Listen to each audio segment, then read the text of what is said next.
Second contact that was made with the Child Development Centre in Hong Kong.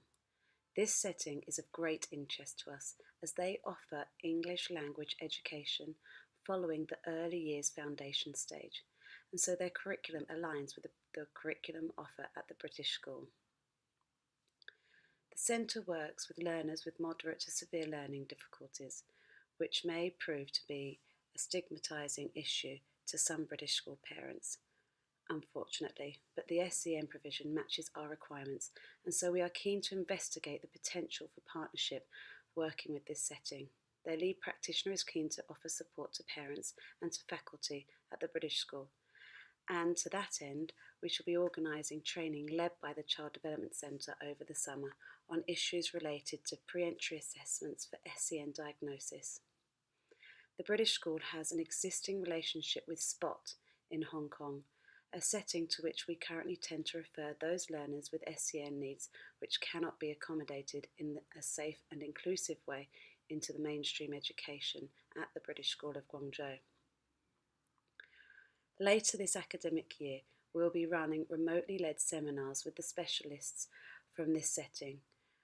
in early years and Key Stage 1 focusing on sensory integration as an issue. This will be a trial, and if successful, we would like to expand this to include training tailored for parents as well as for faculty at the British School. The fourth option we're exploring is a new facility in Shenzhen and thus on the mainland,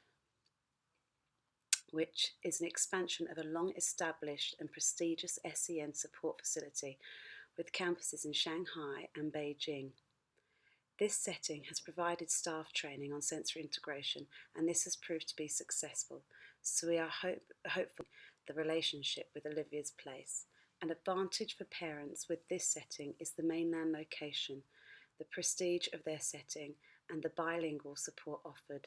Assessments and input can be provided in either English or Chinese to suit the needs of the individual. Culturally, this option has advantages in respect of its suitability for some Chinese heritage families, in that it is a medicalised facility,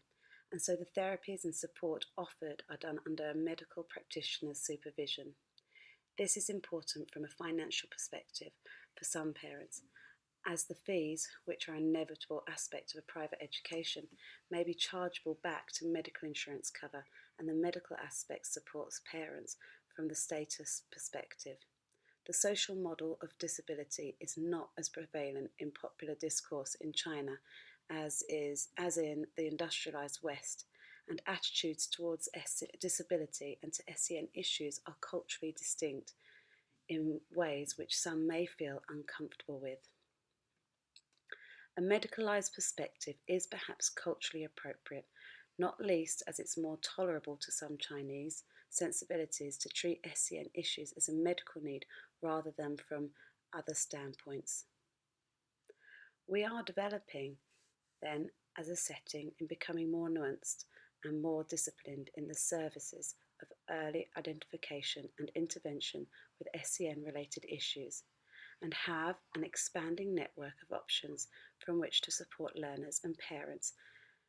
with which there can be decisions mutually made that inclusion at this stage of the child's development might or might not be in the child's best interest. The experience of engaging in new in-depth with the complexities of SEN as seen from Chinese perspectives has been challenging at times, not least because of the dissonance with the now dominant Western values and discourse in early years. However, the current social rights-based and inclusionary model prevalent in the West is still a comparatively recent innovation, and Chinese practice is developing in part through the experience of learning from the advances made in the UK and elsewhere in the West. Where appropriate to do so, it will be a positive experience to advance in my personal and in the departmental senses, so that this can continue and so that the British School may be a sensitive, child-led, proactive agent